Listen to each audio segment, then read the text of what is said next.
अस्सलाम वालेकुम। Arshad Mahmood Shakeel, Punjab rural health employees association. आज का टॉपिक है BS nursing jobs dispenser against MT का कंट्रैक्ट। अगर कोई दोस्त मेरे चैनल को सब्सक्राइब करना चाहता है तो कर सकता है। अगर वीडियो पसंद आए लाइक करें, शेयर करें और कमेंट जरूर दिया करें।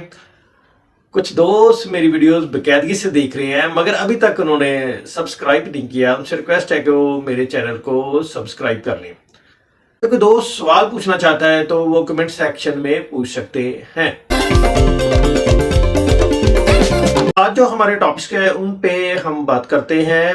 जो बीएस नर्सिंग जॉब्स है वो तकरीबन काफी सारे टीचिंग हॉस्पिटल है वहां पर एडहाक बेसिस पर आई हुई हैं।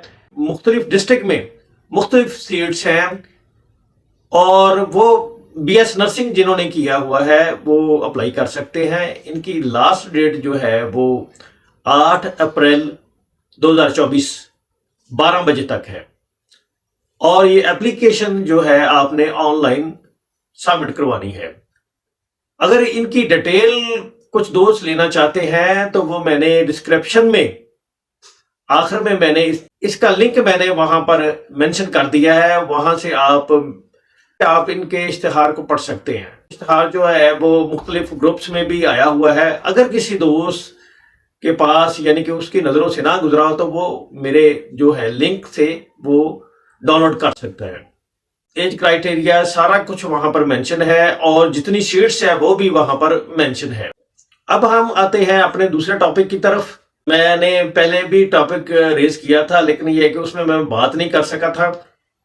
अब मैं आप लोगों को उसके मुतल्लिक बताता हूं क्योंकि डिस्पेंसर अगेंस्ट एमटी जो हमारे आरएससी पर भेज दिए गए थे बीआईयू से, क्योंकि उनका जो है वो कंट्रैक्ट जो 2-2 माह का हो रहा था, अब उनका कंट्रैक्ट 2-2 माह का नहीं हुआ।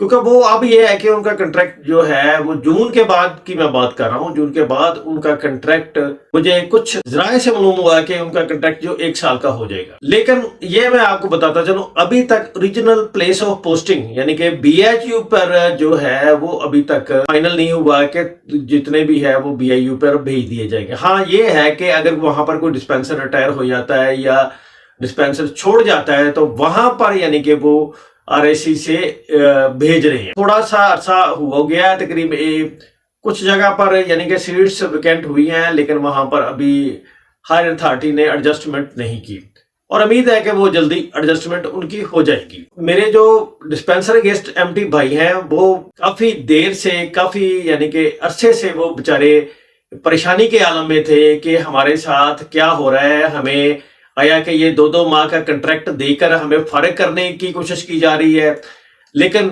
जो मुझे जराए से मालूम हुआ है वो यही है कि इनको फारिग नहीं बल्कि ये है कि ये जून के बाद इनको 1 साल का कंट्रैक्ट दिया जाएगा।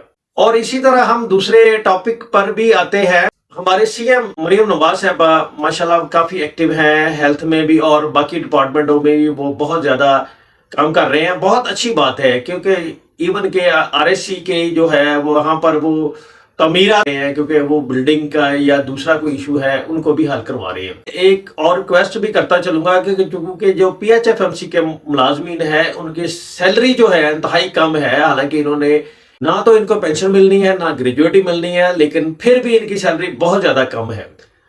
हालांकि इनकी salary as compare to government employees जो है सेम कैडर का सेम यानी कि उनका टर्नओवर हो तो वो ज्यादा होनी चाहिए थी, लेकिन ये है कि ये इंतहाई कम है, बहुत ज्यादा कम है। और जितनी यानी कि दूसरे गवर्नमेंट एम्प्लॉइज की जो है सैलरी जो है वो बजट में भी नहीं बढ़ती रही। तो हमारी सीएम पंजाब मरियम नवाज साहबा से अपील है कि हमारे जो काफी सारे इश्यूज है और ये सैलरी का भी इशू है इनको हल करवाने की कोशिश करें क्योंकि आप माशाल्लाह बड़ा अच्छा वर्क कर रही हैं और मुझे भी उम्मीद है कि आप हमारे जो मसाइल हैं सैलरी के और रेगुलाइजेशन के, हेल्थ इंश्योरेंस का, ग्रुप इंश्योरेंस का और मेडिकल लीव विद पे का, मुझे उम्मीद है कि आप सॉल्व करवाएं। अल्लाह ताला हम सब का हामी नासिर हो, आमीन।